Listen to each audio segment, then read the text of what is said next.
Hebreus capítulo de número 11.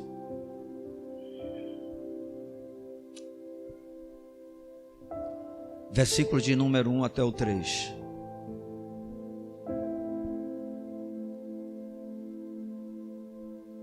Diz assim a palavra do Senhor: ora, a fé é a certeza de coisas que se esperam, a convicção de fatos que se não veem. Pois pela fé os antigos obtiveram bom testemunho. Pela fé entendemos que foi o universo formado pela palavra de Deus, de maneira que o visível veio a existir das coisas que não aparecem. Bendito seja o nome do Senhor. Meus queridos, quando nós falamos a respeito de Deus, quando esse assunto ele surge, não importa qual seja a razão, com certeza a principal palavra que normalmente vem ao nosso coração quando se trata de Deus é a fé. E isso independente do conceito ou da ideia que nós tenhamos a respeito desse Deus, que estamos falando, e também da fonte que nos levou a passarmos a tratar e considerar esse assunto. Ao lermos a Bíblia, e no nosso caso, sabemos ser a verdadeira palavra de Deus, nós observamos que o próprio Deus, ele estabelece a fé como sendo o elemento imprescindível para qualquer relacionamento com Ele que possa agradá-lo. Isso nós encontramos no capítulo 11 de Hebreus, verso de número 6, quando o escritor afirma: de fato, sem fé é impossível agradar a Deus, porquanto é necessário que aquele que se aproxima de Deus creia que Ele existe e que se torna galardoador, recompensador, presenteador daqueles que o buscam. E isso é algo dentro das Escrituras tão patente, de uma forma tal, que a palavra de Deus nos mostra, isso sendo declarado pelo próprio Deus, que uma vida de fé é exatamente o estilo de vida que Ele deseja de todo aquele que com Ele se relaciona. Podemos encontrar isso tanto em Abacuque, capítulo 2, versículo de número 4, como também Romanos 1,17, Gálatas 3,11 e Hebreus, capítulo 10, versos 38 e 39, quando o Senhor insiste: o meu justo viverá da fé, ou viverá pela fé. Ou seja, a fé é fator determinante da nossa relação com o Senhor. E a fé, queridos, nada mais é do que o resultado do tipo de conhecimento que temos sobre Deus, conforme o próprio Deus diz em sua palavra. Romanos capítulo 11, verso de número 17, quando o apóstolo Paulo diz que a fé, ela vem pelo ouvir e ouvir a palavra de Deus.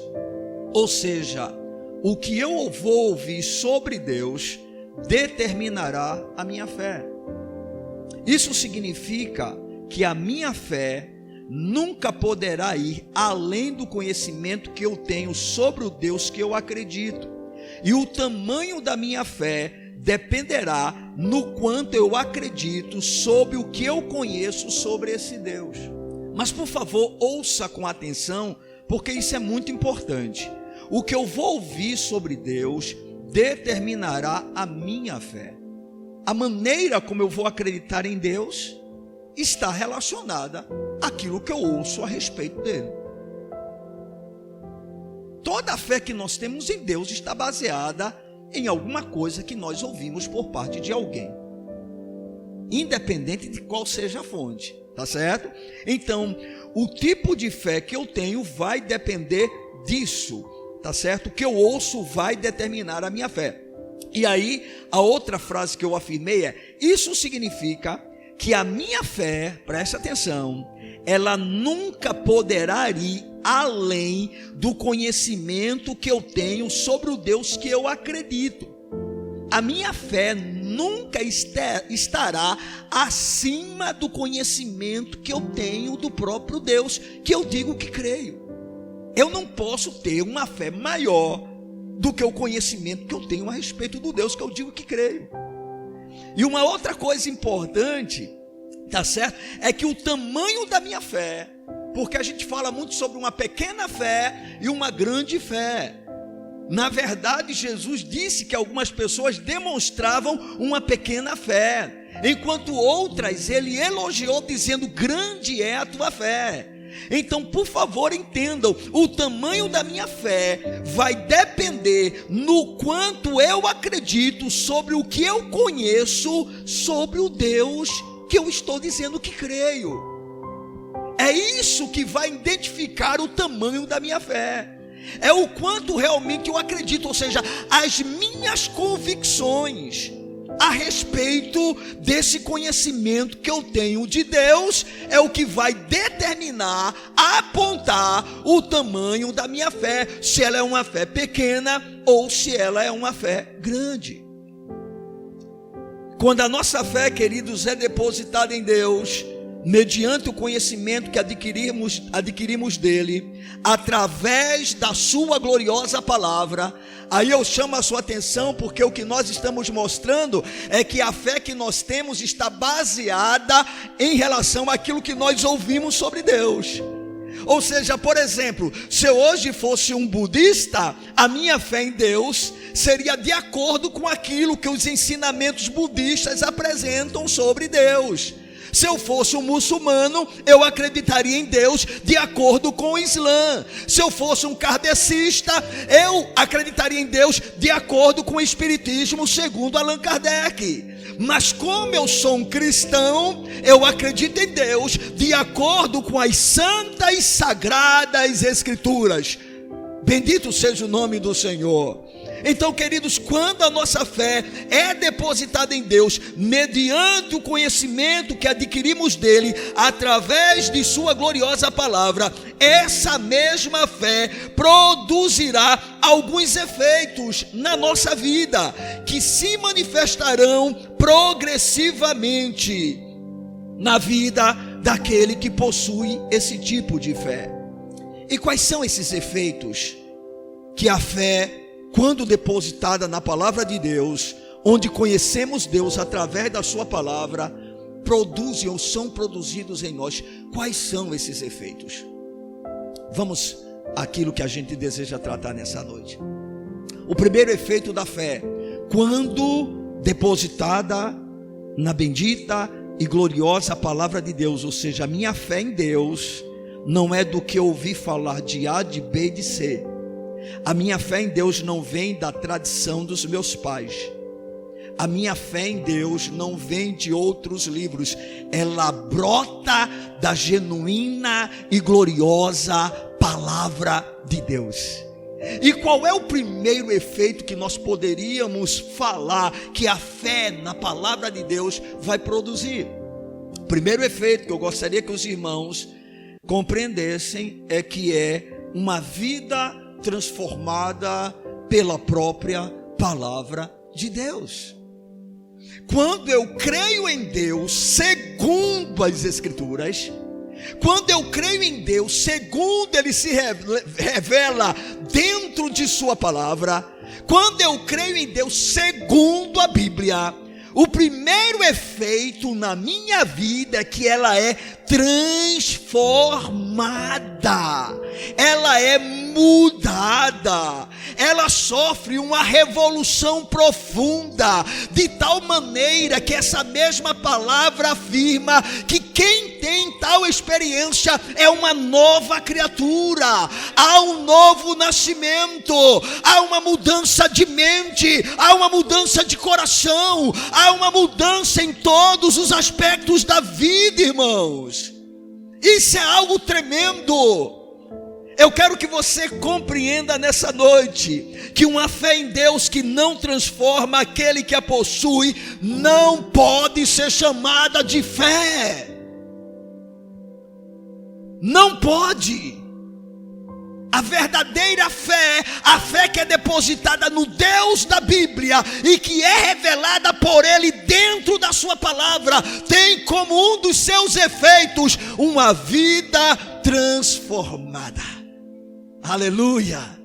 Porque a primeira coisa que vamos descobrindo na verdadeira fé é que somos pecadores, que estamos perdidos, que estamos condenados, que há uma sentença sobre nós que se chama condenação eterna, inferno, lago que arde com fogo e enxofre, separados de Deus por toda a eternidade, debaixo de sua ira.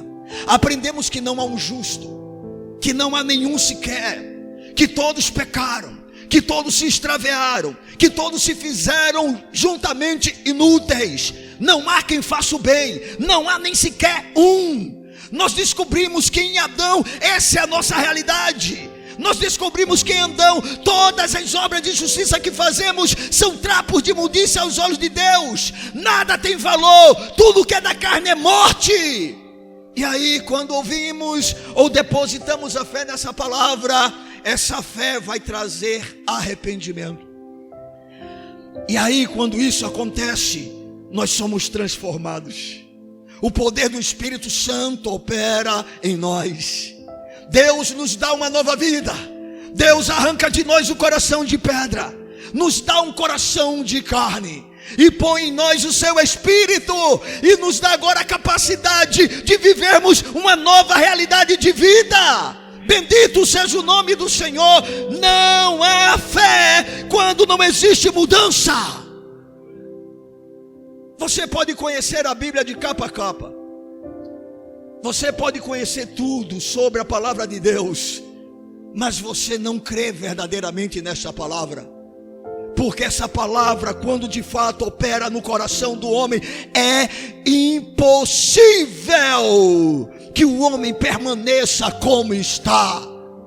Não há um único exemplo em toda a história da Bíblia que nós possamos usar como fundamento de alguém que verdadeiramente depositou no Deus da Bíblia a sua fé e tenha permanecido da mesma maneira.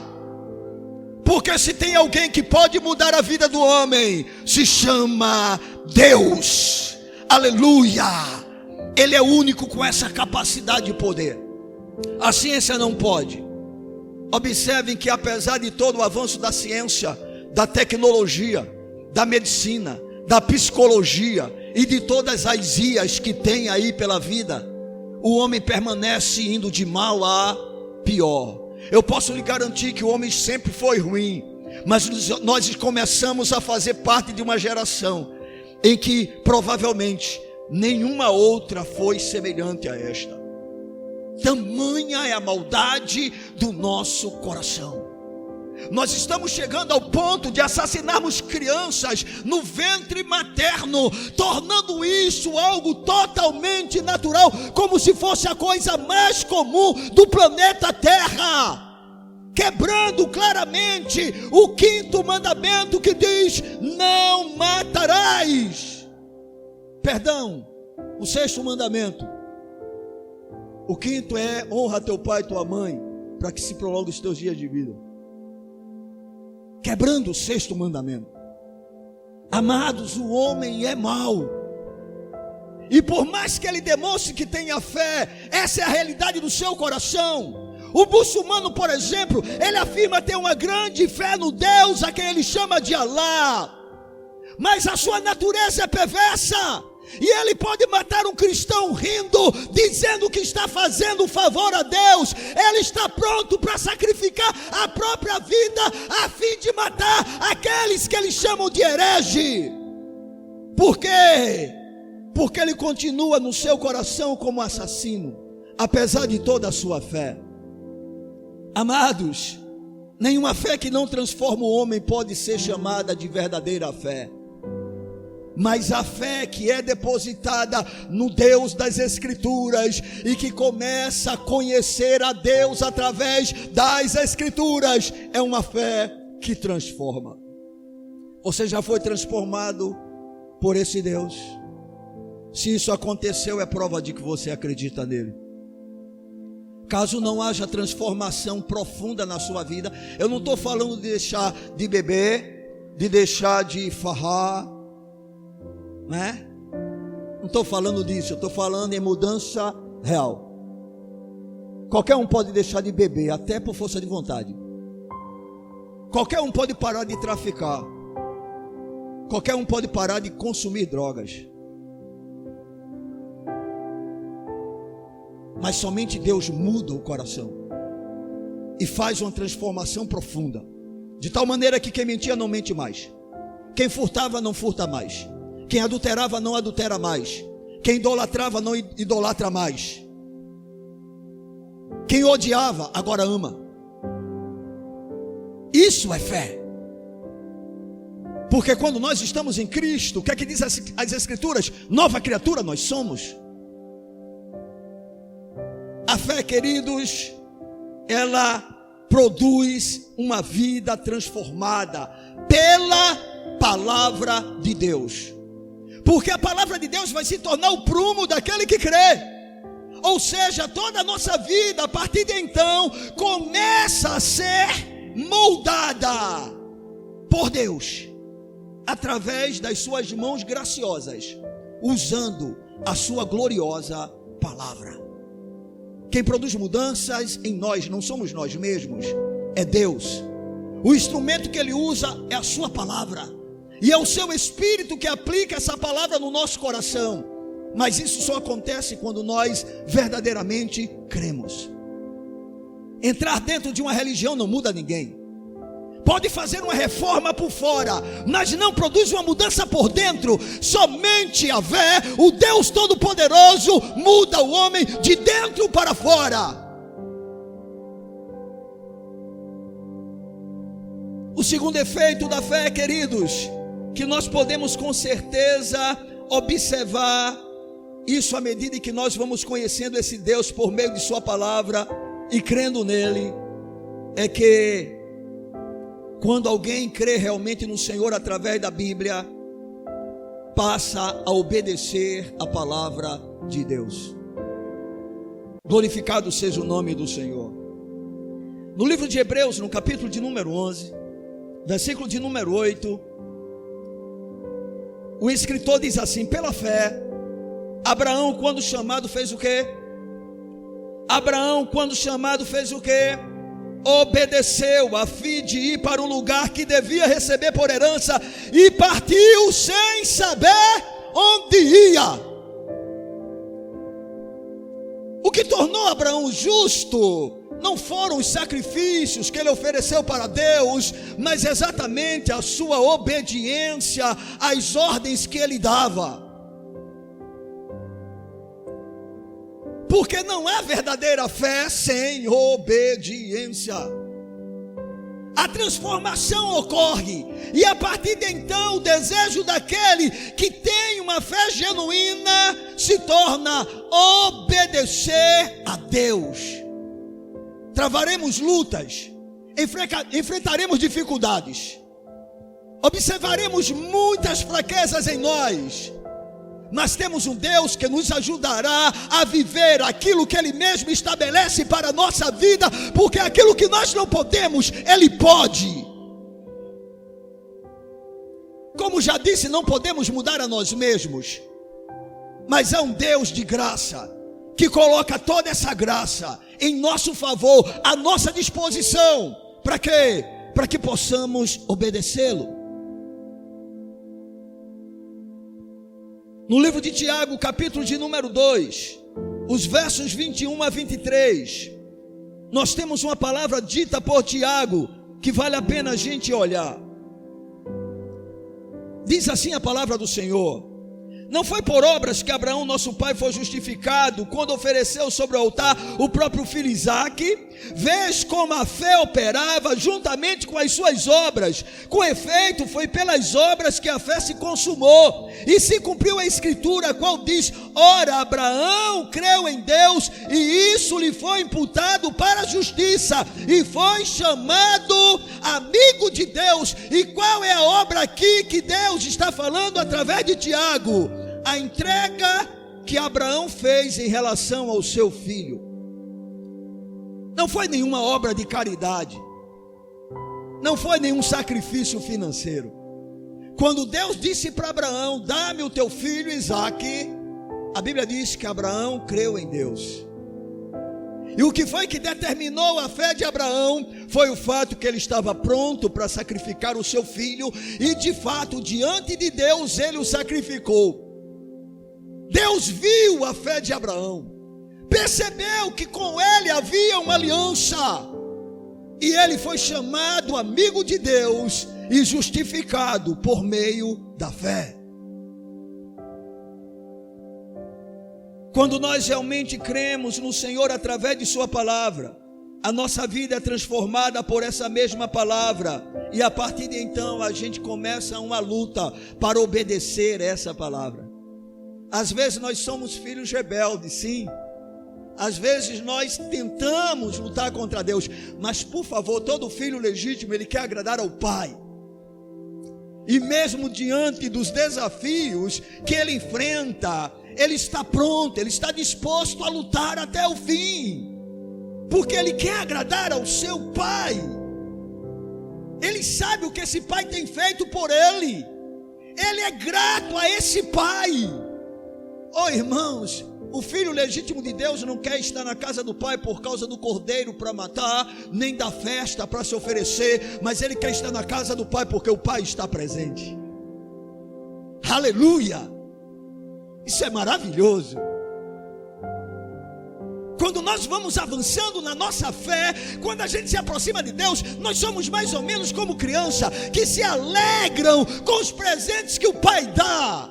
À medida que nós vamos avançando de verdade, não, o mais importante não é o que ele tem para dar, mas é a sua presença, é ele. O grande problema do filho, que não era o pródigo da história contada por Jesus, é que ele não entendia que o melhor ele nunca deixou de ter, que era a presença do pai. Quando o filho pródigo voltou, o filho mais velho ficou meio indignado. A Bíblia diz dentro da história que Jesus relatou, que ele sequer quis entrar na casa. Ele percebeu que havia festa, havia música, haviam danças, todos estavam se alegrando. E ele ficou incomodado com aquilo e perguntou para alguém: o que está acontecendo? Não, é que o teu filho, ele voltou para casa. Aliás, teu irmão voltou para casa, e teu pai está dando um grande banquete. O filho não entrou, ficou chateado. O pai deve ter tomado conhecimento, foi até o encontro dele: filho, o que está acontecendo? Pai, eu te sirvo há tanto tempo, eu caminho há tanto tempo contigo, tentando agradar ao teu coração, nunca fiz nada que te desaprovasse, e o Senhor nunca me deu nada para que eu pudesse me alegrar com os meus amigos. O pai disse: filho, tudo é teu. Eu nunca te dei porque tudo é teu, tudo te pertence. Mas qual o problema daquele filho, irmãos? Estava exatamente porque ele ainda não tinha compreendido que o que aquele irmão mais novo, que fugiu para gastar tudo aquilo que ele recebeu com a sua própria vida e perdeu, não foi querer gastar a sua própria vida, se deleitar, mas é que ele rejeitou o maior bem que ele tinha, o pai. E nós não podemos, irmãos, permitir que isso aconteça conosco. À medida em que a nossa fé vai avançando, nós precisamos estar caminhando para uma vida cada vez maior de obediência à sua palavra. Por quê? Porque ele é um bom pai. Ele nunca vai pedir de nós algo que não seja o melhor para a nossa vida. Não importa. Às vezes achamos que ele está tentando colocar um fardo que nós não podemos suportar. Não é verdade. Jesus disse: o meu fardo é leve, o meu jugo é suave, e o meu fardo é leve. Oh amados, a obediência a Deus é uma evidência, é um efeito natural da verdadeira fé. Ah, eu creio na Bíblia, eu entreguei a vida a Jesus, mas aí continua vivendo do mesmo jeito, e ainda usa Deus me conhece, Deus sabe, e Deus me ama mesmo assim, eu sou salvo pela graça. Isso não é graça. Na realidade isso não é fé. porque é impossível ler este livro santo e não começar a dizer: Deus me ajuda, eu quero te obedecer. Porque você vai percebendo que não há como caminhar com Cristo sem obediência. Ele pode compreender as nossas fraquezas e fracassos, mas jamais um coração obstinado que insiste em andar nos seus próprios caminhos e fazer a vontade do seu próprio coração. Andar nos próprios caminhos insistentemente e fazer a própria vontade do coração é uma característica do homem que está no maligno, segundo diz Efésios no capítulo de número 2. Paulo chega a afirmar que todos nós andávamos nos desejos da nossa carne, fazendo a vontade da carne e dos pensamentos, e éramos por natureza filhos da ira como os demais. Mas por favor, nesse mesmo capítulo diz que Deus nos amou, e por causa desse amor Ele nos salvou graciosamente. E aí ele vai dizer: pela graça sois salvos, por meio da fé. E isso não vem de vós, é dom de Deus. Não vem das obras, para que ninguém se glorie, porque somos feituras dele, criados em Cristo Jesus para as boas obras, aos quais ele preparou para que andássemos nelas. Glórias sejam dadas a Deus. Não existe fé verdadeira onde não se leva o Deus que se crê a sério. Eu vou repetir. Na primeira declaração que eu fiz concluindo, ou durante a exposição do primeiro tópico, eu disse que uma fé em Deus que não transforma aquele que a possui não pode ser chamada de fé. E agora eu estou afirmando categoricamente que não existe fé verdadeira onde não se leva o Deus que se crê a sério. O que caracteriza um islamita, um muçulmano, é que ele leva a sério o Alcorão.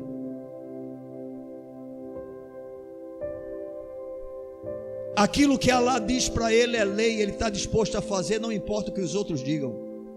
Ele está pronto para matar, porque o seu Senhor, chamado Allah, através do profeta Maomé, falou. E eles estão prontos, porque eles levam Deus que eles acreditam a sério. Um bandista leva o Deus a quem eles acreditam a sério.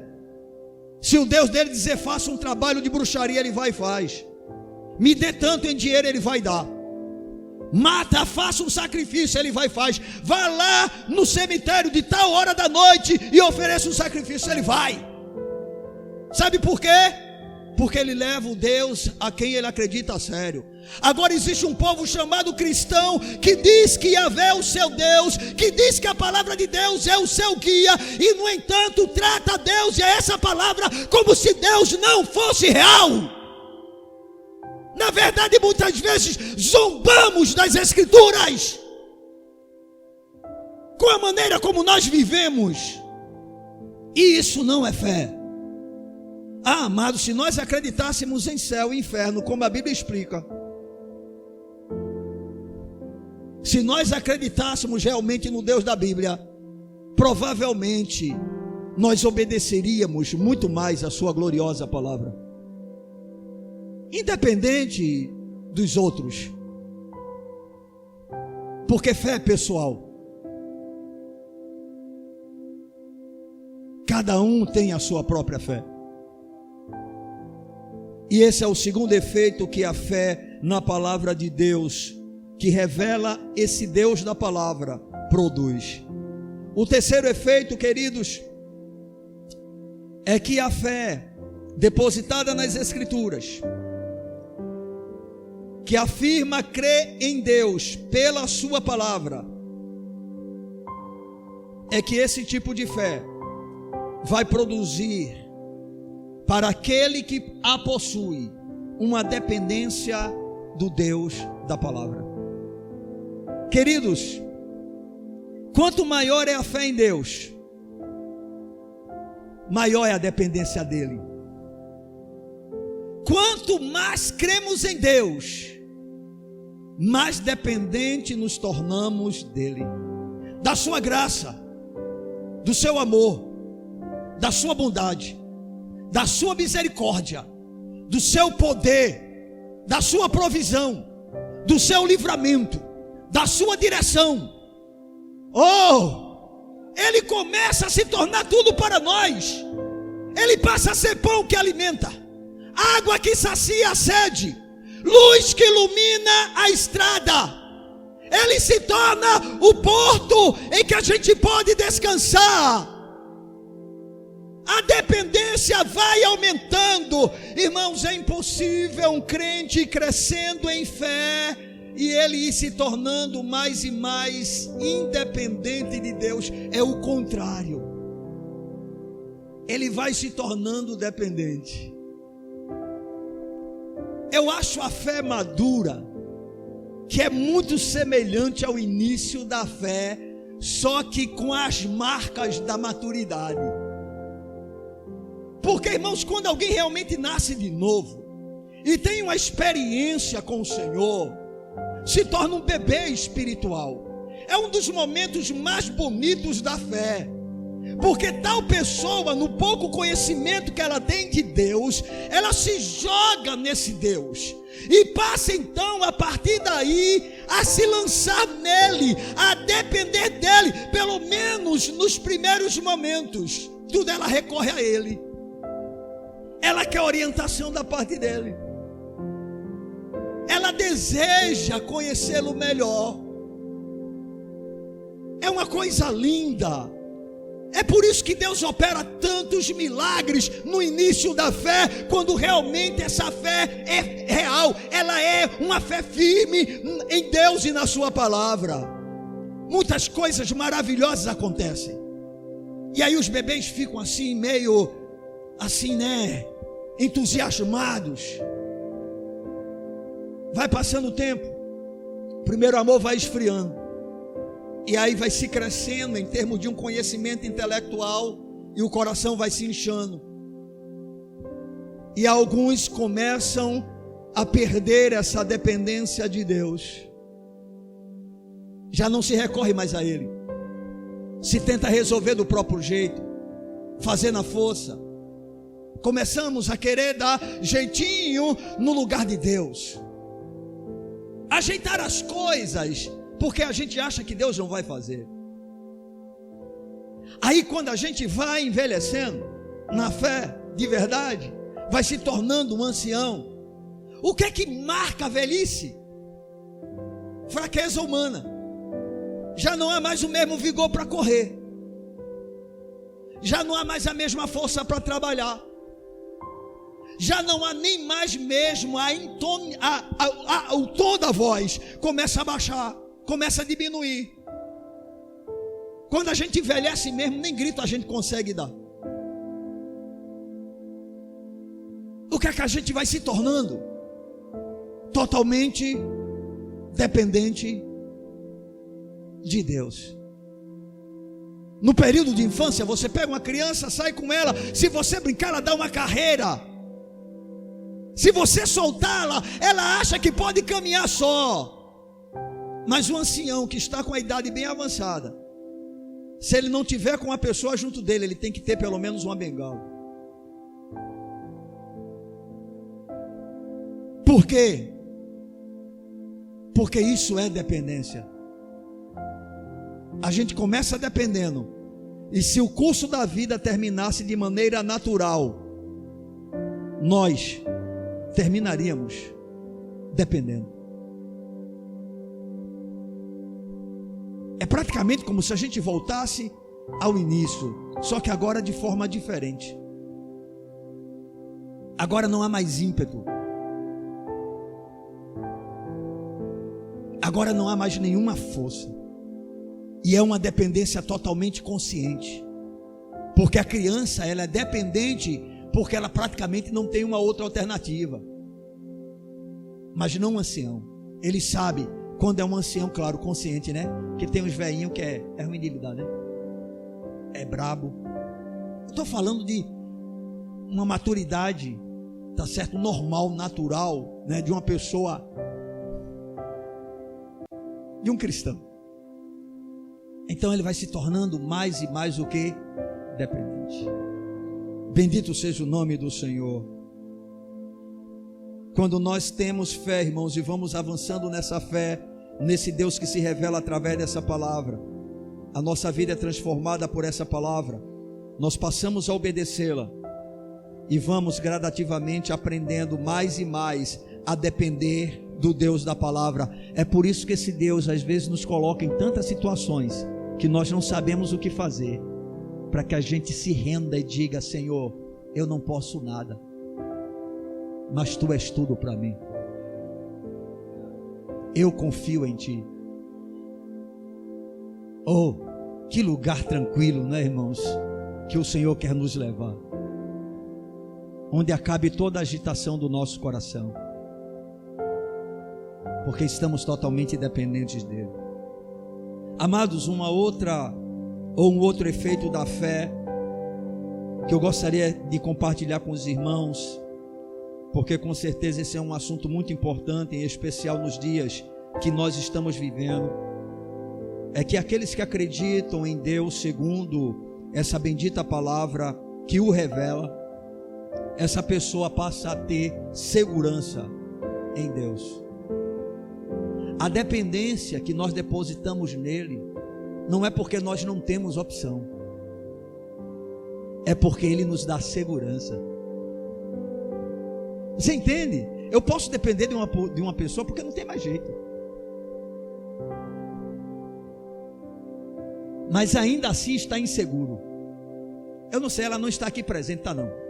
A irmã Maria do Socorro, ela demonstra total dependência das pessoas, não é? Quem traz ela sabe disso, mas ela não tem segurança praticamente em ninguém.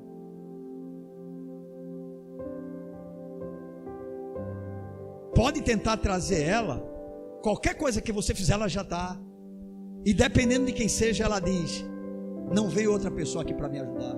Ela não tem segurança. No entanto, quando você começa a conhecer a Deus, quando você passa a avançar nessa fé que é depositada na sua bendita palavra, essa dependência vem como consequência do fato de que você sabe que em Deus você está seguro. Aleluia! Ainda que os montes se abalem, ainda que as águas rujam, não importa. O que habita no esconderijo do Altíssimo, ele descansa à sombra do onipotente Deus. E por que ele descansa? Porque ele está seguro.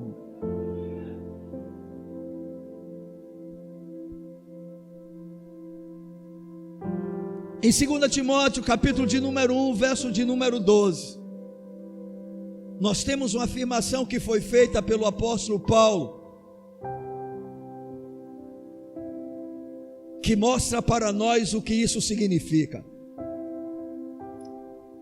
Paulo estava preso, e provavelmente dessa prisão ele seria martirizado, morto pelo Império Romano. Quando chega no versículo de número 12, ele mostra a razão da sua prisão. Aliás, no capítulo de número 1.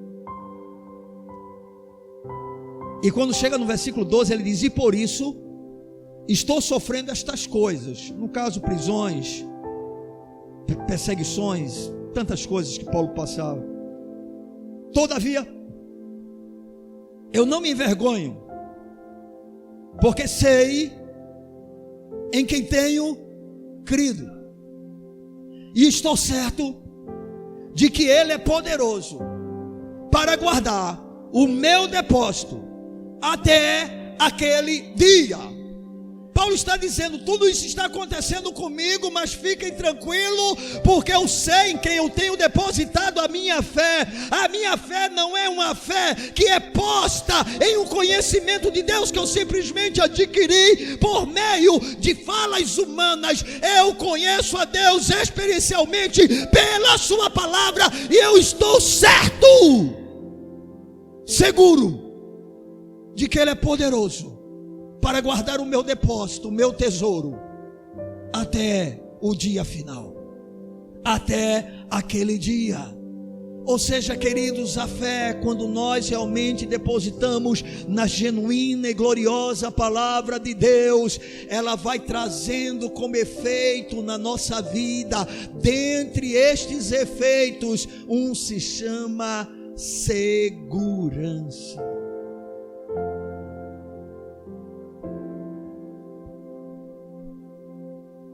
Um crente cheio de fé não é aquele que diante das aflições ele começa a determinar a mudança do quadro, mas é aquele que está seguro em Deus, independente da resposta que Deus vai lhe dar. Segurança, irmãos, segurança. Como precisamos chegar em um conhecimento de Deus através da sua palavra, que isso seja uma realidade na nossa vida. Lembro-me da experiência do apóstolo Paulo, sendo transportado para Roma. Ele está no meio do caminho em uma viagem de navio, e durante essa viagem veio um grande temporal. Paulo já havia observado que a viagem seria difícil. O comandante preferiu dar ouvidos à palavra do capitão do barco. Quando chegou no meio do caminho, uma grande tempestade surgiu. E diz a narrativa bíblica feita por Lucas, que toda a perspectiva de sobrevivência havia encerrado. Todo mundo já tinha perdido a esperança. Já haviam parado de comer. O que adianta comer se ia morrer? Não é verdade? Comer para quê?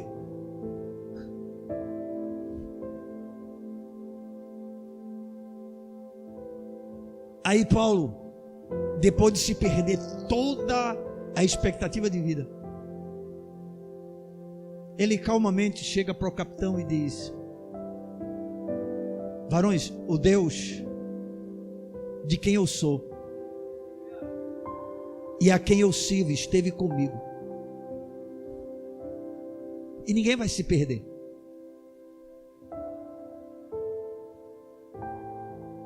O que é isso, irmão? Fé. Em cima, claro, de uma experiência com o Senhor. Mas eu posso lhe garantir que se porventura Jesus não tivesse aparecido para ele, porque Jesus apareceu apenas para dizer: Paulo, fica tranquilo, tu vais chegar em Roma. Eu disse que você chegaria, a minha palavra não volta atrás. Quem falou contigo foi eu, não foi homem, não foi profeta da terra, foi eu. Você vai chegar. Mas eu posso garantir para você que se Jesus não tivesse aparecido, Paulo permaneceria extremamente seguro. Porque como ele disse lá para Timóteo: eu sei quem tenho crido. Agora eu acredito particularmente também que Paulo estava seguro, até mesmo sabendo que aquilo ali ia passar, porque Jesus já havia dito para ele: tu irás a Roma. E deixa eu lhe perguntar para você: quantas vezes Jesus falhou em uma única palavra que ele tenha dito? Quantas vezes? Quantas vezes? E eu posso lhe garantir, ele não vai falhar. Aleluia, aleluia. Você pode confiar em sua palavra. Passarão céus e terra, mas ela permanece. Não importa o que aconteça, não importa quantas trevas aparentemente cresçam, Deus é soberano, e nele nós estamos seguros. Aleluia. Irmãos, existe um cântico do cantor cristão, eu acho que é do Inário Batista, que diz: que segurança sou de... Eita, a voz está terrível, irmão. Hoje o negócio está sério. Até para... Que segurança, sou de Jesus, né?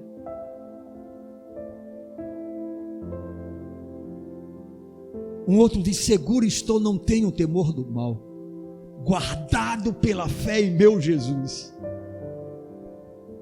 Segurança, segurança, segurança. Não é comum um crente que não tem segurança, porque prova que a sua fé não está firmada na genuína, na gloriosa palavra de Deus. Essa palavra não é simplesmente um conto, ela é a verdade de Deus para nós.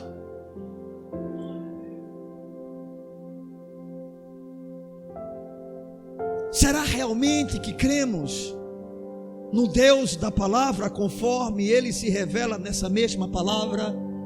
Bem, se cremos, precisamos avançar em fé, precisamos crescer na fé. Lembram-se quando eu disse no início da mensagem que o tamanho da nossa fé está relacionado justamente nas convicções que nós temos em relação àquilo que nós declaramos acreditar? É uma questão de convicção, irmãos. Se cremos de verdade no que aqui está escrito, então precisamos começar a agir de acordo com o que está escrito. E você precisa saber, em Cristo você está seguro.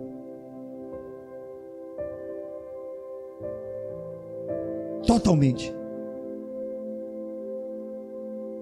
Totalmente seguro. Deus é maravilhoso. Aleluia. Queridos, não existe nenhum efeito de uma fé bíblica que seja tão gratificante como este. Quanto mais a fé aumenta, mais segurança se tem. Amém? Oh, glória! Deus quer que a gente caminhe com Ele de tal maneira que a gente possa realmente dizer: e quando enfim chegar a hora em que a morte enfrentarei, sem medo então terei vitória, irei à glória ao meu Jesus que vive está. Ele ressuscitou, aleluia, Ele está vivo. E porque eu sei que Ele está vivo? Porque a sua palavra assim o diz, aleluia. E se eu creio nesta palavra, à medida que eu caminho com esse Senhor, a minha fé vai aumentando, aleluia. E como é que isto vai sendo observado, vai sendo visto? Segurança, segurança. É possível estar totalmente seguro em Deus. Amém, amados? Bendito seja o nome do nosso amado Senhor. Para a gente concluir essa reflexão, a fim de não nos prolongarmos mais durante essa noite, eu queria ainda falar do último efeito dentro dessa ministração, que uma fé depositada em Deus, da maneira como Ele se revela através dessa palavra, presta atenção, eu estou falando para crentes na Bíblia, eu não estou falando para crentes em qualquer um outro tipo de livro, ou que tenha qualquer fé em um Deus que não seja o Deus revelado somente pelas Escrituras. E o último efeito que eu queria mostrar, que passa a ser manifestado, experimentado nesse tipo de fé, uma fé genuína, uma fé bíblica, uma fé depositada na palavra de Deus, o último efeito se chama ousadia. Aleluia. No livro de Mateus, no capítulo de número 8, versículo de número 26, nós temos a experiência de Jesus com os seus discípulos, quando estavam atravessando o mar e eles enfrentaram uma tempestade. Os irmãos conhecem a história. Jesus estava descansando no barco, dormindo, literalmente, devido ao cansaço de tanto trabalho pelo reino. Uma tempestade assolou o barco e os discípulos começaram a fazer tudo aquilo que estava dentro do alcance deles, nas limitações que eles possuíam. Usaram toda a experiência que eles tinham, porque boa parte deles eram pescadores. Mas chegou um determinado momento que eles perceberam que o negócio estava feio. Não tem aquela hora que a gente tenta de tudo e diz: o problema é que a gente diz que tem Jesus, não é mais. Parece que não tem. No caso deles era algo totalmente indesculpável, porque eles não tinham ideia ainda de quem era realmente Jesus. Estavam inseguros, sabiam que era um bom mestre, até talvez tinham o conceito que ele fosse o Cristo, o Messias, mas na cabeça deles o Messias era outra história. Era um cara assim feito Moisés, feito Davi, né? Um homem espetacular, que iria fazer coisas maravilhosas pela nação de Israel. E aí no desespero deles, claro, eu acho que eles disseram: não é possível, a gente tudo aqui se ferrando, e Jesus não está nem aí, né? E eles acordaram Jesus dizendo isso: não se te dá que venhamos a perecer, a gente está se arrebentando aqui todinho e o Senhor aí dormindo, né? Aí quando chega no verso de número 26, depois que Jesus acorda, aí diz o versículo: perguntou-lhes então Jesus: por que sois tímidos, homens de pequena fé? E levantando-se, repreendeu os ventos e o mar, e fez o que? Grande bonança.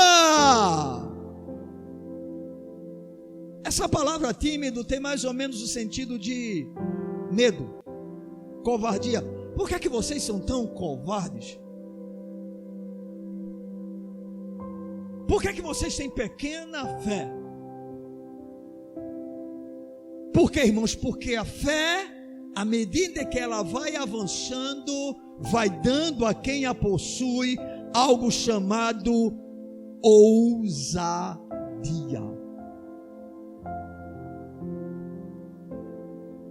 E como nós precisamos de ousadia nos dias atuais, cada vez mais.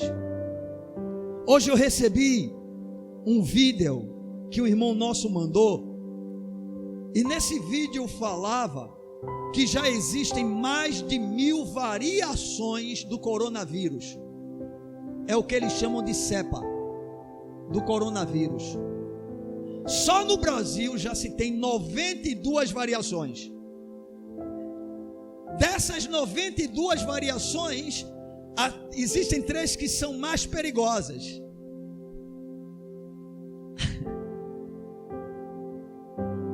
Irmãos, se nós formos atentar para tudo aquilo que está se falando a respeito do momento atual que nós estamos, nós simplesmente vamos nos esconder. Façamos o que está ao nosso alcance, mas a nossa confiança está em Deus, e nele nós podemos ter ousadia.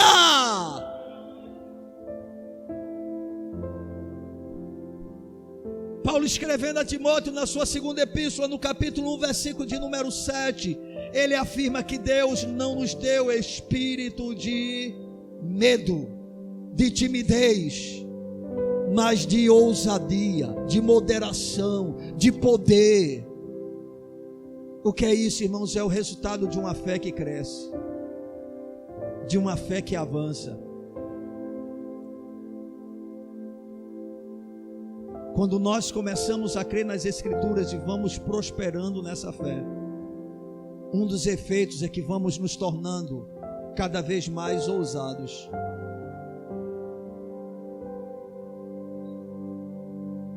A gente faz feito Esté, se perecer, pereci.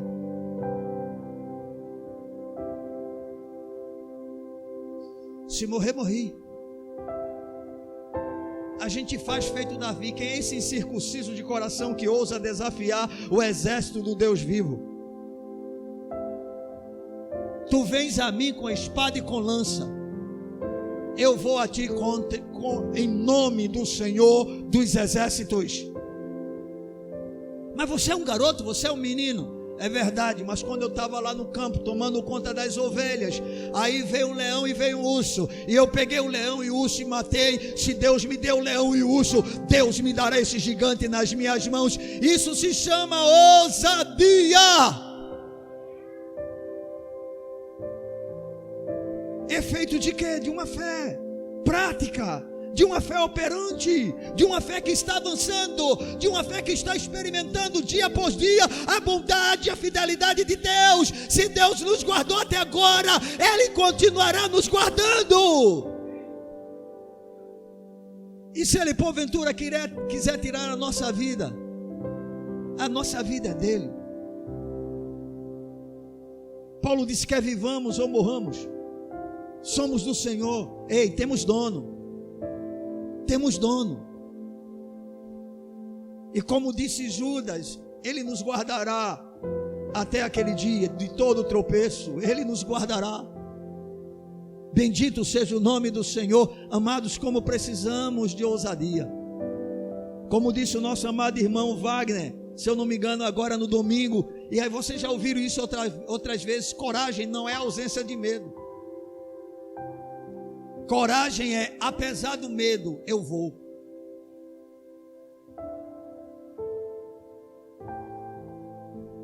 Apesar do medo, eu creio. O medo é natural, o medo é humano. A ousadia que vem de Deus é sobrenatural, porque a sua base é a genuína e gloriosa palavra de Deus. Aleluia. O que nós não podemos é tentar ao nosso Senhor. Mas se sabemos que não estamos fazendo, deixemos-nos nas mãos dEle, porque Ele sabe como cuida de nós. O que não podemos é abrir mão daquilo que é nosso direito, principalmente no que diz respeito a servi-lo, amá-lo e adorá-lo. Eu tenho visto alguns pastores insistentemente combatendo nas redes sociais, mostrando claramente: não há culto online, não há adoração online, não há ceia do Senhor online. Já pensou? Vamos batizar aqui o irmão Mateus online.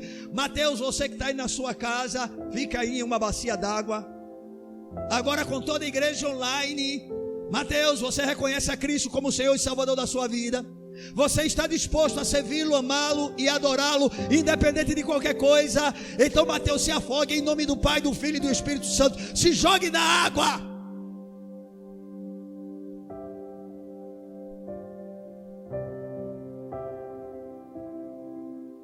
Não há igreja onde membros estão isolados. E o inferno está trabalhando devagarzinho para tentar tirar a nossa liberdade, mas enquanto a tivermos, nós vamos utilizá-la. E no dia em que ela não mais existe, a gente vai continuar se reunindo, amando a Deus, porque a nossa fé no Deus vivo não se baseia em quatro paredes, mas no que a sua palavra afirma. E ela diz que quando nós estamos reunidos em seu nome, Ele está presente. Aleluia! E isso se chama ousadia. Amém, irmãos? Mas pastor, tem muito pastor aí aderindo, adotando, tem muito pastor hoje defendendo, né? Pastores comunistas, fiquem em casa, nós somos a favor da vida, porque ficar em casa é amar o próximo é consolar, amar o próximo é conhecer o problema, amar o próximo é estar lá junto quando morre alguém ou quando está doente. Não é ficar em casa esperando que a praga passe. Eu insisto, e se ela não passar, conforme já vimos, já tem 1000 variantes aproximadamente. E se não passar, não tem problema. Deus nos deu espírito de ousadia. Amém, irmãos? Durante a história, quantos irmãos nossos se sacrificaram? Eu não sei se vocês sabem, mas durante a peste negra, pessoas eram jogadas nas ruas, porque os parentes não queriam mais para não se contaminar. Vocês sabem quem cuidava dessas pessoas? Os cristãos. Eles pegavam, levavam para casa, tratavam. Muitos deles pegavam a doença e morriam também. Ai, meu Deus, isso é um absurdo.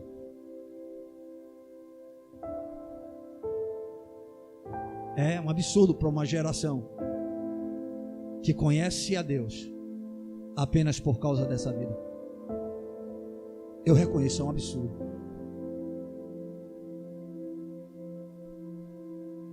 É uma coisa totalmente ilógica para uma igreja terrena e carnal. Mas essa foi a história da igreja. E hoje não é muito diferente em outros lugares que não seja o Brasil. Quando a gente lê a carta aos Hebreus, a gente vê que isso acontecia. Os irmãos, eles participavam do sofrimento dos outros. Muitas vezes eles iam às prisões, mesmo sabendo que poderiam ser presos, para levar uma palavra de alento, uma ajuda. Sabe o que é isso? Fé, ousadia. Se perecer, perecer.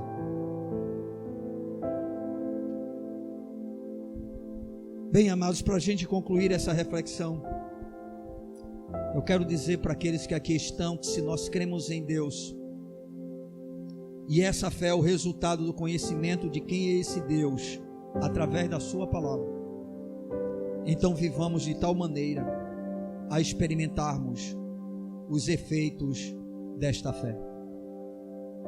Uma vida transformada, obediência à palavra desse Deus que nós cremos,